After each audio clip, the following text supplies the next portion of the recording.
بسم اللہ الرحمن الرحیم۔ معزز سامعین، السلام علیکم ورحمۃ اللہ وبرکاتہ۔ میرے پیارے عزیز دوستو، امید ہے آپ خیریت سے ہوں گے۔ اللہ آپ کو خوش رکھے، شاد و آباد رکھے۔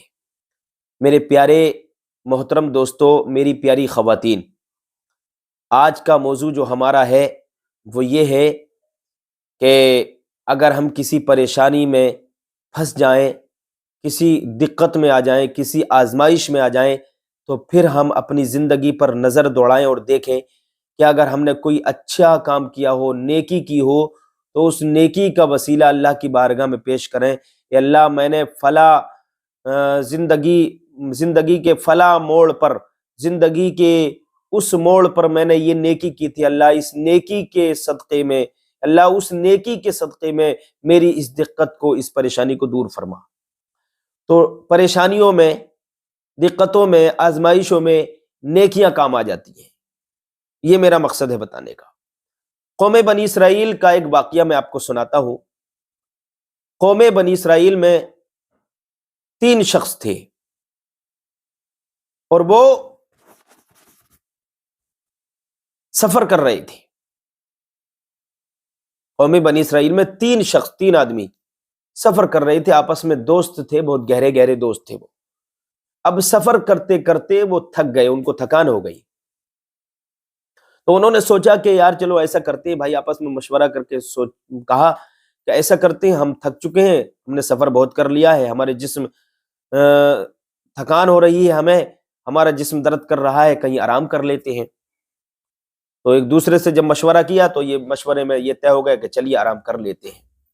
اب وہ ایک غار کے نیچے بیٹھ گئے آرام کرنے کے لیے۔ جیسے ہی وہ آرام کرنے کے لیے بیٹھے تو کچھ دیر آرام کیا تھا، کچھ لمحات گزرے، کچھ وقت گزرا، اس کے بعد میں تیز بارش شروع ہو گئی، ہوا کے ساتھ۔ ہوا بھی چل رہی تھی اور بارش بھی موسلادھار ہو رہی تھی۔ جب بارش ہوا کے ساتھ شروع ہوئی تو پہاڑ کے اوپر سے، وہ غار کے نیچے بیٹھے تھے، ایک چٹان آئی اور غار کے منہ پہ آ کر رکھ گئی۔ اب غار کا منہ بند ہو گیا۔ جب غار کا منہ بند ہو گیا، تینوں اندر بیٹھے ہیں، اب یہ کشمکش میں پڑ گئے، پریشانی میں آ گئے، آزمائش آ گئی ہے ان کے لیے، اور یہ سوچنے لگے کہ یار اب کیسے اس کے اندر سے نکلیں گے، اب کیسے ہمیں اس پریشانی سے چھٹکارا ملے گا، اس مصیبت سے کیسے ہمیں آزادی ملے گی، کیسے ہم آزاد ہوں گے۔ جب یہ بہت زیادہ پریشان ہو گئے تو انہوں نے مشورہ کیا کہ بھائیو، ہم یہ کرتے ہیں کہ ہم تینوں لوگ اپنی اپنی زندگی میں دیکھیں کہ ہم نے کوئی نیک کام کیا ہو تو ہم اس کا وسیلہ دے کر اللہ سے اس آزمائش کو دور کرنے کی دعا مانگیں، اس پریشانی سے بچنے کی دعا مانگیں۔ اب انہوں نے اپنی اپنی زندگی پر نظر دوڑائی اور سجدے میں چلے گئے، وہ ایک ایک کر کے ایک سجدے میں جاتا ہے۔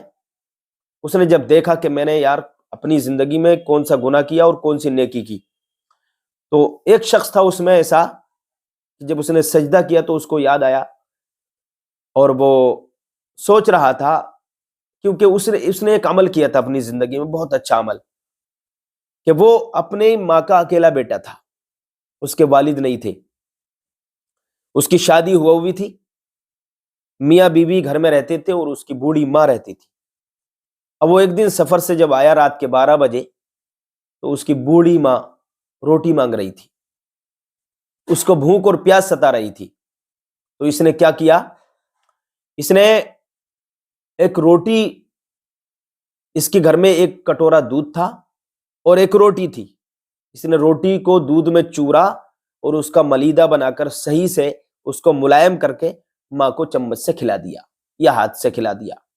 ماں شکم سیر ہو گئی، اس کا پیٹ بھر گیا، وہ آرام سے سو گئی۔ اب اس رات میں نہ اس نے کھانا کھایا، نہ اس کے بیوی بچوں نے کھانا کھایا، اس نے اپنی ماں کو کھانا کھلایا اور یہ سو گیا، اور اس کی ماں بھی سو گئی بستر پر۔ تو اب یہ دعا کرتے ہیں، مولا کریم، میں نے وہ جو ایک اچھا عمل کیا تھا، نیکی کی تھی، میں نے اپنی ماں کو کھانا کھلایا تھا، اور میں نے اور نہ میرے بیوی بچوں نے کھانا کھایا تھا، صرف تیرے فرمان پر عمل کرتے ہوئے تیری رضا کی خاطر میں نے یہ نیک عمل کیا تھا، یا اللہ اس کا مجھے بدلہ عطا فرما دے، یا اللہ اس نیکی کی اس نیکی کے صدقے میں اس چٹان کو غار کے منہ سے دور فرما دے۔ جب اس نے یہ دعا مانگی تو چٹان تھوڑی سی ہٹ گئی۔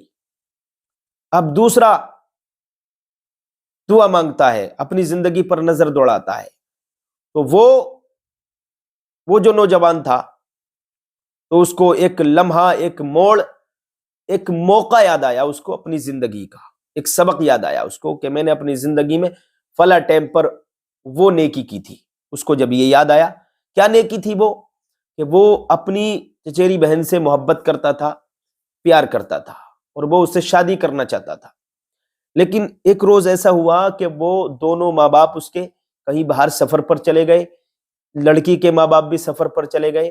اب لڑکا اور لڑکی دونوں ایک ہی جگہ پر تھے، لیکن اس لڑکے نے، اس نوجوان نے لڑکی کو ہاتھ نہیں لگایا، کوئی گناہ نہیں کیا، کوئی اس کو غیر طریقے سے چھوا نہیں، وہ گناہ سے بچا۔ تو جب اس نے یہ عمل کیا، اس کو یاد آیا تو اللہ کی بارگاہ میں دعا کرتا ہے، پروردگار میں نے اس ٹائم پر جو گناہ نہیں کیا تھا، جو زنا سے میں بچا تھا، تیری رضا کی خاطر میں نے زنا نہیں کیا تھا، اللہ اس نیکی کا بدلہ مجھے عطا فرما۔ اور اس نے دعا مانگی، اللہ تو نے مجھے توفیق دی تو میں زنا سے بچا، اور میں نے نیکی کی تیری توفیق سے میں نے نیکی کی تھی، اللہ اس نیکی کا بدلہ مجھے عطا فرما، اس چٹان کو غار کے منہ سے ہٹا دے۔ تو چٹان تھوڑی سی پھر ہٹ گئی، لیکن ابھی اتنی نہیں ہٹی ہے کہ انسان اس میں سے نکل کے باہر چلا جائے۔ اب تیسرا اٹھا، تیسرا اپنی زندگی پر نظر دوڑاتا ہے۔ تو ایک مرتبہ کا واقعہ ہے کہ یہ جو تیسرا شخص تھا یہ بہت مالدار تھا، اس کے گھر پر بہت سارے لوگ کام کرتے تھے، اب کام کرتے تھے، روزمرہ کا یہ معمول تھا، کام کرتے تھے، شام کو اپنی اپنی مزدوریاں لے کر کے چلے جاتے تھے اپنے اپنے گھر۔ اب ایک روز جب یہ پیسے بانٹ رہا تھا، کام کرنے والوں نے کام کیا، اور شام میں جب مزدوری بانٹنے کا، پیسے بانٹنے کا ٹائم آیا تو سارے لوگ پیسے لے گئے، ایک مزدور بغیر پیسے لیے چلا گیا گھر اپنے۔ اب وہ بہت دور، پہلے لوگ پیدل سفر کرتے تھے، بہت دور رہتا تھا، اب وہ مزدوری ایک دن کی چھوڑ کر جب چلا گیا تو کئی سال تک واپس نہیں آیا۔ اس نے انتظار کیا، پہلے دن کیا، دوسرے دن کیا، تیسرے دن کیا، 2-4 ہفتے اس نے انتظار کیا۔ پھر اس نے کیا کیا، اس مالدار نے، نوجوان نے، کہ اس نے اس مزدور کی مزدوری کی ایک بکری خریدوائی۔ جو مزدور وہ مزدوری چھوڑ کر کے گیا تھا، ان پیسوں کی ایک بکری خریدی، اور بکری کو خریدوا کر کے رکھ دیا، یعنی پلوانے کے لیے دے دیا، پرورش کرنے کے لیے دے دیا۔ اب وہ پرورش اس کی ہوتی رہی، بکری کو پالنے والے کچھ لوگ اس نے رکھ دیے، وہ پالتے رہے۔ اب بکری نے ایک بچہ دیا، 2 بچے دیے، ایک آدھ سال میں بہت سارے بکریاں ہو گئی، اس بکری سے بہت سارے بکرے ہو گئی، بکریاں ہو گئی۔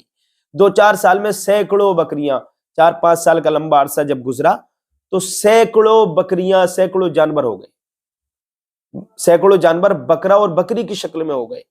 اب 4-5 سال کے بعد جب وہ واپس آیا تو کہا، مالک میں ایک دن کی مزدوری چھوڑ کر کے گیا تھا۔ تو کہاں چھوڑ کر کے گئے تھے؟ ٹھیک ہے، اب اس کو یہ معلوم تھا یار مجھے ایک ہی دن کی مزدوری ملے گی، اور جو اس مالک نے، اس مزدور نے کہا کہ مجھے وہ مزدوری دے دیجئے، میں وہ لینے کے لیے آیا ہوں۔ تو اس مالک نے، اسی نوجوان نے اس کا ہاتھ پکڑا اور بکریوں کے ریوڑ کی طرف لے گیا، اور وہاں جا کر کے کہا کہ یہ بکریاں آپ کی ہیں، یہ مزدوری ہے آپ کی، یہ آپ کی مزدوری ہے، ان بکریوں کو لے کر کے چلے جائیے۔ کہا، مالک آپ کیسی باتیں کر رہے ہیں، میں نے تو ایک دن کی مزدوری کی تھی، آپ میرے ساتھ کیا مذاق کر رہے ہیں، میری اتنی مزدوری نہیں ہے۔ تو اس مالک نے، اسی نوجوان نے اس کو، مزدور کو پورا قصہ سنایا کہ آپ ایک دن کی مزدوری چھوڑ کر کے گئے تھے، ہم نے ان پیسوں کی بکری خریدی، اس ایک بکری سے یہ تمام بکریاں ہو گئی ہیں، اب یہ آپ کی بکری ہیں، ہماری بکری نہیں ہے۔ اب وہ مزدور تمام بکریوں کو لے کر کے اپنے گھر چلا گیا، وہ مالدار ہو گیا، پیسے والا ہو گیا، ہے نا، خزانے والا ہو گیا، روپیے والا ہو گیا، کروڑ پتی بن گیا وہ۔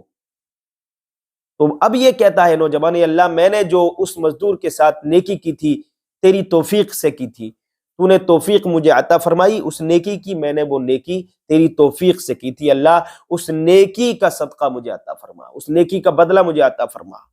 اس نیکی کے صدقے میں اللہ اس چٹان کو، اس پریشانی کو دور فرما دے۔ جب اس نے دعا مانگی تو وہ چٹان پوری ہٹ گئی، پورا راستہ صاف ہو گیا۔ اب یہ تینوں اس پریشانی سے آزاد ہو گئے، اس مصیبت سے بچ گئے۔ تو معلوم یہ ہوا کہ پریشانی، نیکی کر لیجئے، ثواب کے کام کر لیجئے، نیکیاں کما لیجئے، کسی نہ کسی آزمائش میں، کسی نہ کسی پریشانی میں، کسی نہ کسی دقت میں آپ کی نیکیاں کام آ جائیں گی۔ آپ نیکی کریں گے تو وہ نیکیاں آپ کی قبر میں کام آئیں گی۔ آپ نیکی کریں گے، اچھے کام کریں گے تو وہ اچھے کام آپ کے میدان محشر میں کام آئیں گے۔ تو میرے عزیزو، یہ ایک واقعہ تھا، اور یہ عبرت کے، بطور عبرت، حصول عبرت کے لیے میں نے آپ کے سامنے پیش کیا ہے۔ اس واقعے کو سامنے رکھیے اور اپنے طرز عمل کو بدل دیجئے، طرز عمل اپنا دیکھیے۔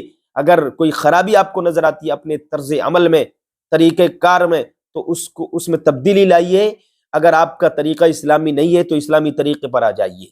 اللہ تعالیٰ توبہ قبول فرمانے والا ہے۔ اگر آپ کوئی گناہ کر چکے ہیں تو توبہ کر لیجئے، توبہ کر کے انسان پاک ہو جاتا ہے۔ اللہ کے رسول فرماتے ہیں التائب من الذنب کمن لا ذنب لہ، انسان توبہ کرنے کے بعد ایسا ہو جاتا ہے جیسے اس نے گناہ کیا ہی نہیں ہے۔ تو میری عزیزو، ابھی توبہ کا دروازہ بند نہیں ہوا ہے۔ آپ توبہ کریں گے، اللہ تعالیٰ آپ کو پسند فرمائے گا، مصطفیٰ جان کائنات آپ کو پسند فرمائیں گے۔ آپ کی دنیا بھی اچھی ہو جائے گی اور قبر بھی اچھی ہو جائے گی۔ میدان محشر میں آقا کریم صلی اللہ تعالی علیہ وسلم آپ کی شفاعت فرمائیں گے، اور جنت آپ کو اللہ پاک اپنے حبیب پاک کے صدقے میں عطا فرمائے گا۔ آج کے لیے اتنا ہی کافی ہے۔ اللہ پاک عمل کی توفیق عطا فرمائے۔ السلام علیکم۔